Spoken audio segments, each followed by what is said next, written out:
নমস্কার বন্ধুরা।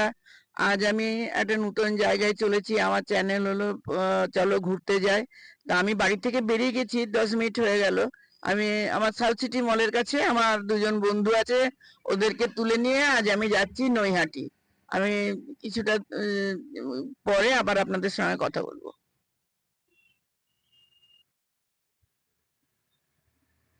এসো, এই, এদিকে এসো একটু। তোমাকে ডাকলাম। এই আমার রবি রোজ আনোয়ার স্যার রোডের উপরে রবি রশ্মির ফ্ল্যাট থেকে আমার বন্ধু আর বন্ধুর বোন, তুমি এসো। বন্ধুর বোন এসছে, ওরাও আমার সাথে যাচ্ছে। ও অনেক দূরে থাকে, ওর কপাল খুব ভালো যে মাকে দেখতে যেতে পারছে। হাসো আমরা এদিকে। খুব খুশি হ্যাঁ, তোমাদের সাথে যেতে আচ্ছা, পেরে। হ্যাঁ হ্যাঁ, ঠিক আছে। চলো আমরা না, আসছি। হ্যাঁ,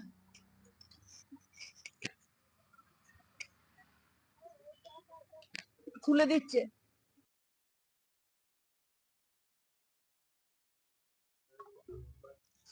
হ্যাঁ, আমরা এখন ওই এয়ারপোর্টের উপর এয়ারপোর্টের উপর দিয়ে এসে তারপর এত জোরে বলতে হবে, বিরাটি হয়ে তারপর এখন হাইওয়ে দিয়ে, কল্যাণী হাইওয়ের উপর দিয়ে আমরা এখন যাচ্ছি। আর মিনিট 15-র মধ্যে পৌঁছে যাব আমরা আমাদের সেই আকাঙ্ক্ষিত জায়গায়। গন্তব্যস্থলে পৌঁছে যাব। হ্যাঁ, আমরা আমাদের গন্তব্যস্থলে পৌঁছে যাব। আর 15 মিনিটের মতন সময় লাগবে। হ্যাঁ, নৈহাটি বড় মার কাছে আমরা পৌঁছে যাব।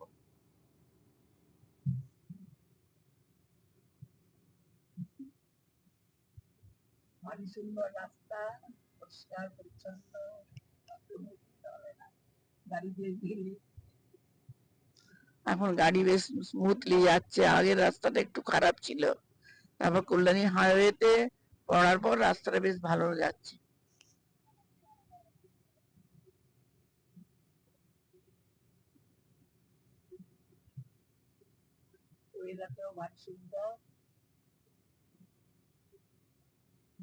মায়ের কৃপায় আজ ওয়েদারটা খুব ভালো পেয়েছি।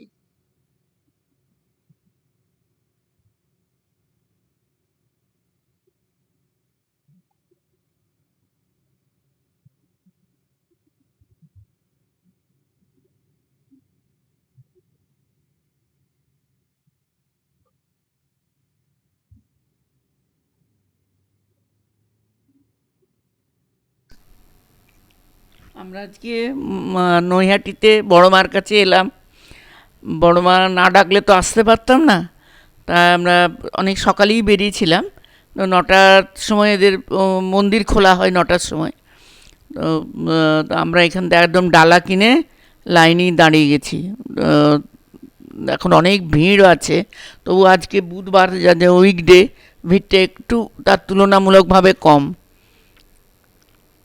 আমরা যে মালা যেখান থেকে কিনলাম, যেখান থেকে আমরা ডালা কিনলাম, ওখানেই সব ব্যবস্থা আছে। যদি কেউ গাড়ি নিয়ে আসে, ওরা গাড়ি রাখার ব্যবস্থা করে দেয়, ওদের পার্কিং আছে। আর খুব সুন্দর করে ডালা সাজিয়ে দিয়েছে, 110 টাকা আর 51 টাকা। আরও এবার নিলে সন্দেশ শুধু দিয়ে পুজো দিলে সন্দেশও দেয় ওরা। তো আমরা যা হাঁটতে হাঁটতে মায়ের গর্ভমন্দিরের আগের জায়গাটায় এসে দাঁড়ালাম। এটাও খুব ঠান্ডা, বেশ ওইখানে ফোন ফ্যান ট্যান চালিয়ে দিয়েছে। গরমও ছিল খুব, কিন্তু ওয়েদারটা মেঘলা ছিল। আর আমরা যে রোডের ওপরে দাঁড়িয়েছিলাম ওইটা হচ্ছে ঋষি অরবিন্দ রোড। দুদিকেই বাজার ছিল ওদিকে। এই তো আমরা এই অনেক গেটে উঠে গেছি, কোলাপসল গেটের ওপরে উঠে দাঁড়ালাম। গর্ভগৃহে মায়ের যে মূর্তিটা আছে, ছবি তোলা নিষিদ্ধ, তবে কিছু কিছু আমাদের মতন যারা আছে তারা ছবি তুলছে, কিন্তু অনেক লুকিয়ে তুলতে হচ্ছে। আর ওপরতলায় মন্দিরটা নূতন হয়েছে। এই মন্দিরটা, এই প্রতিষ্ঠাতা ছিলেন ভবেশ চক্রবর্তী মহাশয়।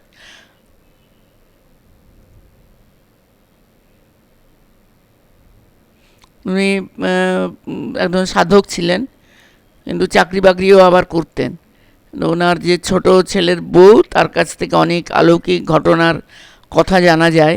এখন বলতে গেলে আমার ভিডিওটা অনেকটা বড় হয়ে যাবে, আমি কখনো আবার এটা বলবো আপনাদের।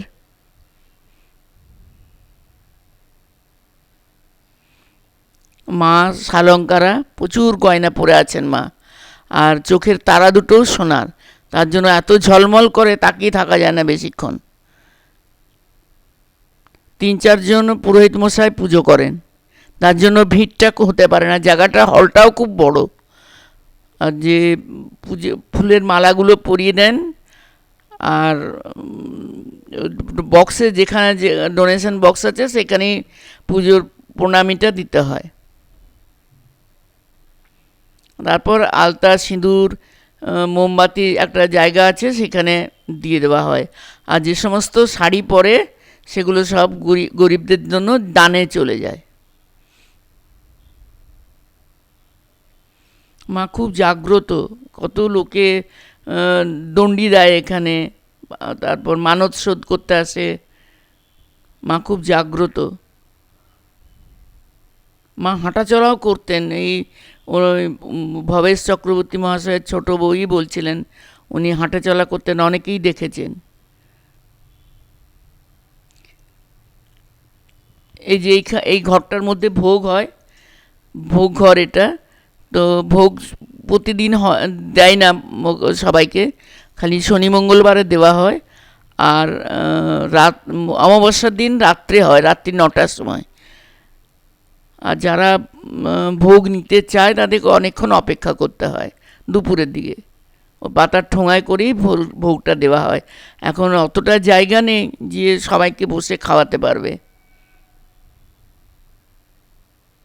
আর ওপরতলাতেও মায়ের ঘট আছে, ওখানেও অনেকে পুজো অঞ্জলি দিয়ে আসছে। এরকম সামনে একটা লক্ষ্মীনারায়ণের মন্দির, আর তার পাশে হনুমানজি আছেন, আরও নিচে অন্যান্য ঠাকুর আছেন। এখানেও ফটো তোলা নিষিদ্ধ, তা খোলা আছে বলে অনেকে তুলে নিচ্ছে। ভিড় থাকলে সেদিন লোক দেখাশোনা করে যাতে কেউ ফটো ছবি তুলতে না পারে।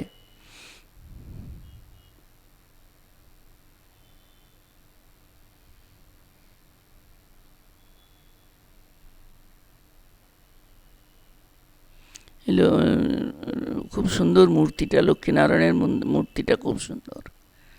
এ তো আমরা এখানে এসেছি পুজো, মায়ের মূর্তি পুজো দিয়ে আমরা বেরিয়ে গেলাম।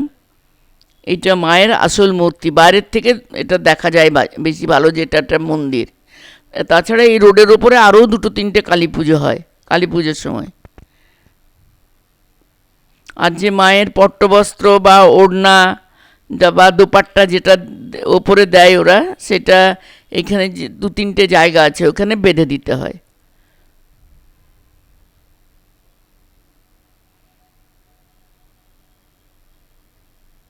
এই মিষ্টিগুলো কিনেছিলাম খুব ভালো ঠাকুরের জন্য।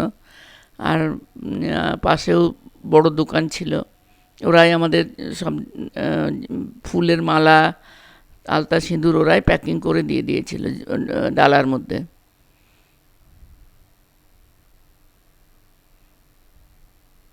আমরা একটু এবারে এগিয়ে যাচ্ছি বাজারের সামনে দিয়ে। ওখানে শিবের মন্দির আছে একটা পাশে। মা দুর্গা, মা কালী থাকলে তো শিব থাকবেনি। শিবের মন্দিরটাও ভেতরটা ছবি তুলতে দেয় না, ভদ্রলোক দাঁড়িয়ে আছে।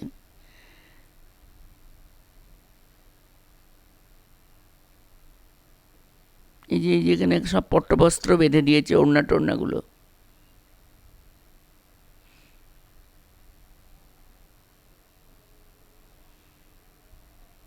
একবার আপনারা আসুন, দেখে যান। খুব বেশি দূরে তো নয়, নৈহাটি থেকে মিনিট 5 স্টেশন থেকে রাস্তা।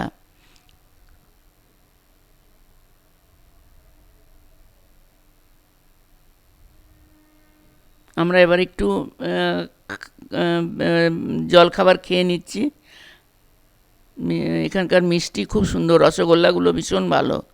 ছানার চপ, রসগোল্লা আমরা খেলাম, আর লুচি, হিঙের কচুরি আর তরকারি।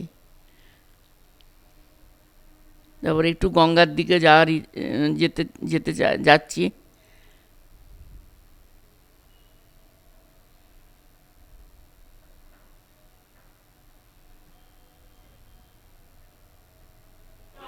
এই দেখুন সামনেই গঙ্গা। এই নৈহাটি আসতে গেলে আপনার শিয়ালদা দিয়ে আসতে গেলে তো সরাসরি প্রচুর ট্রেন আছে। আর 1 নম্বর প্ল্যাটফর্মে নেমে রাস্তার ওপারই আপনার মন্দির, একটুখানি মিনিট 5-1 মতন হাঁটতে হয়। আর এই যারা হাওড়া দিয়ে আসবে তাদেরকে চুঁচুড়া তে নেমে ওখান থেকে ওই পোর্টটা দিয়ে এসে ওই যে জল ইয়ে আপনার লঞ্চে করে দিয়ে এপারে চলে আসবে। হ্যাঁ, তারপর যেটি ওই হুগলি চুঁচুড়া থেকে আপনার চুঁচুড়া জেটিতে আসতে হবে, ওখান থেকে প্রচুর লঞ্চ ছাড়ে। আর প্ল্যাটফর্মও আছে ওপরে, আবার এই ওভারব্রিজ, ওর উপর দিয়ে নেমে বেশ ভালো দেখতে লাগলো, ওপর দিয়ে নেমে লঞ্চে ওঠা যায়। বেশ সুন্দর গঙ্গা। অনেকে স্নান করে তারপর পুজো দিচ্ছে, অনেকে দণ্ডি দিচ্ছে স্নান করে, তারপর গঙ্গার জলও নিয়ে যাচ্ছে প্রচুর জন। আমার খুব আপনার যদি এইখানে গাড়ি পার্কিংয়ের ভালো ব্যবস্থা আছে, খুব ভালো ব্যবস্থা গাড়ি পার্কিংয়ের, কোনো টাকা পয়সা লাগে না।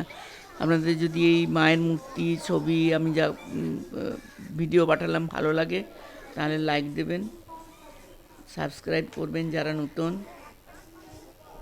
আর আপনারাও এসে দেখে যাবেন একবার। আমি তো আপনাদেরকে রাস্তার পথের ঠিকানা দিয়ে দিলাম, আর কিছু নেই, অসুবিধা নেই। মা ডাকলে ঠিকই আসতে পারবেন সবাই। নমস্কার, আবার পরের ভিডিও নিয়ে আবার আপনাদের সাথে আমার দেখা হবে।